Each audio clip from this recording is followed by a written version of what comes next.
Hello and welcome. Thank you for tuning in to today's video, which I entitled, If You Feel as Though You're Missing Out on Your Life. Something I hear a lot about in my work as a transformational life coach, a feminine embodiment mentor, and a sacred sexuality teacher. I encounter a lot of women who come to me feeling really trapped inside themselves, inside their lives, that feel really flat. And they feel a deep level of disconnection and dissatisfaction and numbness, and kind of their experience feels devoid of joy and pleasure and juiciness. And they can feel how much their soul is really suffocating from all the ways, all the habitual behaviors that they get stuck in. And they know that they're meant for more and that more is possible. And yet the only thing that they know how to do to resolve what feels like this quiet desperation inside is to run from the inner emptiness by chasing out there what they believe and are convinced will finally fill the hunger and the longing inside for the aliveness that feels missing. And I know how painful that can be. I've totally been there. And what I have found is when I find myself in those places, as I'm sure you can relate to, of feeling and believing that we have to get somewhere else in order to feel the way we want to feel. And we're convinced that where we are isn't enough, and that the next moment or the next experience, the next destination, the next accomplishment is going to be better than this one. The download, like that recurring message that I keep receiving from my higher self, from the divine, from my inner wisdom, is always just a straight up, clear affirmation: be more here. Be even more here. So it's really doing a 180 on that momentum of overdrive and chasing. And so it all starts, what I find myself saying a lot in my work is when we want more out of life, what we are really desiring, underneath that desire is really a craving, a hunger for more of ourselves to really come online. And this starts with rewiring our body, our mind, our hearts, our entire nervous system for deeper presence, for deeper embodiment. And this does two things. Is one way to do this, let me just back up. What I propose as a way to start practicing this and conditioning yourself for this is one thing I do for myself and I give my clients, is to take what I call to feel breaks.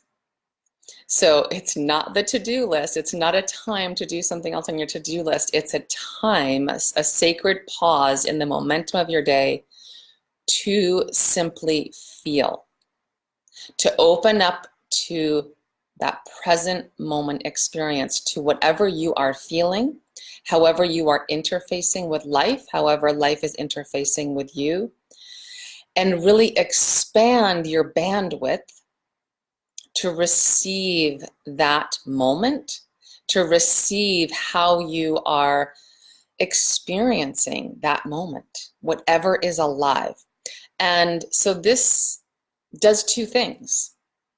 One is it allows you to step out of the trance that we so often get caught up in, that trance of someday when.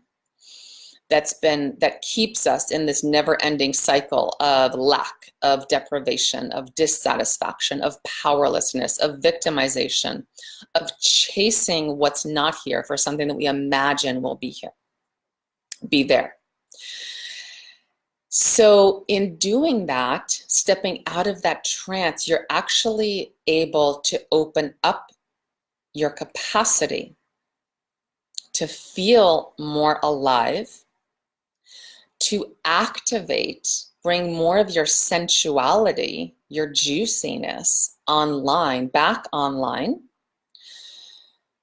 that tends to go numb when we are in stress and fight or flight and totally externalized. And you're able to open your system to receive the aliveness, the ease, the pleasure, and the presence that have felt lacking, simply by taking a time out to feel whatever is circulating through you. The other thing this does, priming your system for a deeper level of presence, a deeper level of embodiment through this, what I'm referring to, a to feel break, is it basically, if you remember that wherever you go, there you are, if your habit is to always be running away from right now, which you believe is not enough, in order to chase some future experience or circumstance that you're convinced is going to be better than this one, and you believe is going to rescue you from whatever dissatisfaction or unhappiness you're feeling in your life, because wherever you go, there you are, you won't, if that is your habit, then you won't actually be available to experience and receive all the goodness that you are seeking, that you're imagining and believing is out there. When you potentially get to that destination, you won't actually be available to receive what it is you've been seeking and chasing and rushing to get to, until you develop this capacity to inhabit yourself and to more fully inhabit the moment and the aliveness that is here, that you're living right now, and relish all of the goodness that is already here. So another kind of supplemental antidote to this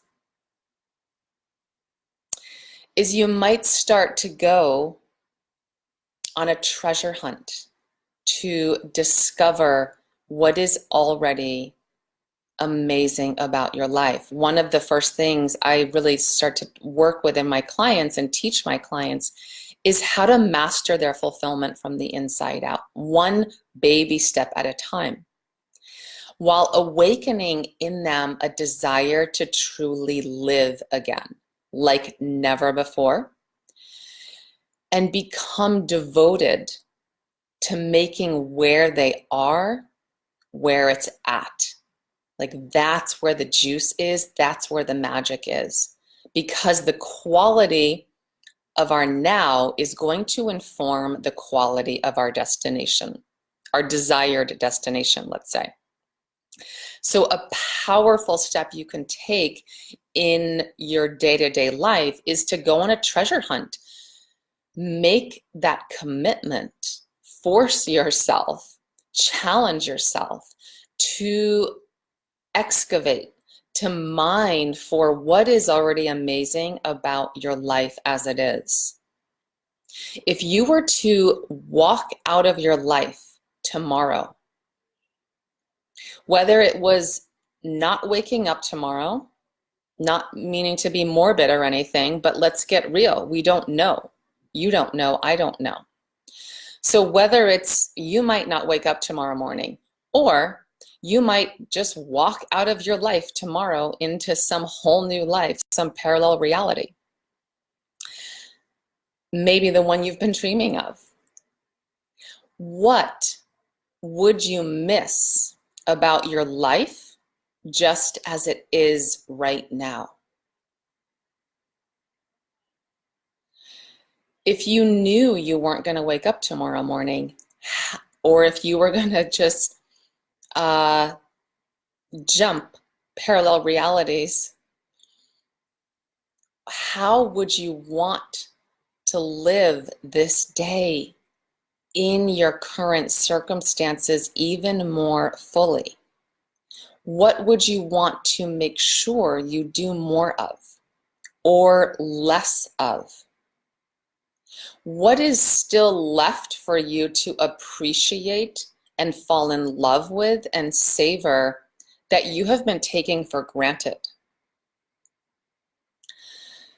I guarantee that you wouldn't want to waste another second berating yourself or berating your life for not being enough in whatever way that feels for you.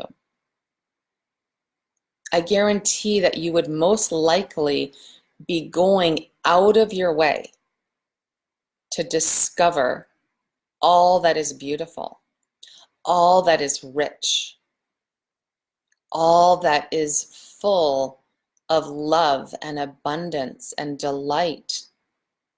And you would savor it while you can, as if there's no tomorrow, as if your life depended on it. Your aliveness does depend on it. Now, I'm going on a bit of a rant here, getting carried away, but I'm trusting that hopefully something is getting ignited in you. And this is really, it's that wake-up call, because unless we can so easily fall asleep at the wheel. We can so easily acclimate to the mediocrity that we complain about. We can acclimate to merely existing in what feels like an unlived life, which is the work I do with clients. So many of them come to me in this deep, deep despair at the end of their rope because they are afraid of the grief they will feel at the end of their life if they don't make some serious changes. So what I want to leave you with is to simply just remember that your life is made up of the moments that you are living right now. And however you are experiencing those, however you are relating to your current life and to yourself, is the energy that with which you are creating your future.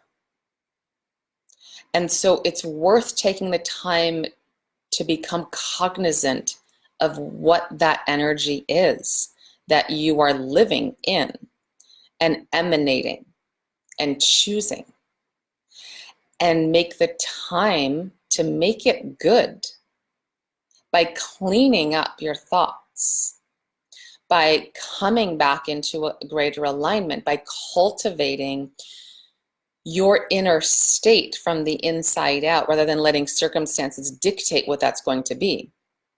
Cultivating your inner state to be that which you want more of, to that which is really in alignment with the highest ideal of yourself and the highest vision you have for the life that you desire to live. And bring that even more into now, as in be even more here with whatever that experience is. It's the most powerful work you can do. So I see a couple, I wasn't paying attention to the comments. I see a couple people, a couple eyeballs watching me. Thank you so much for tuning in. I know I ended up kind of going off in multiple directions here, but I'd love to, I welcome your comments. I welcome any questions. I don't see any specifics right now, but I'm happy to circle back. So I'd love to hear how this lands for you. What this touches in you, what this inspires in you, and what what kind of action are you feeling compelled to really commit to today or the rest of this week to maybe anchor some of this wisdom into your own life, whatever the aha or the gold nugget was for you. Please, I welcome your comments. And if you want more support, pop it in the comments or reach out and I'll circle back and respond at a later time. All right, thanks for joining. Ciao.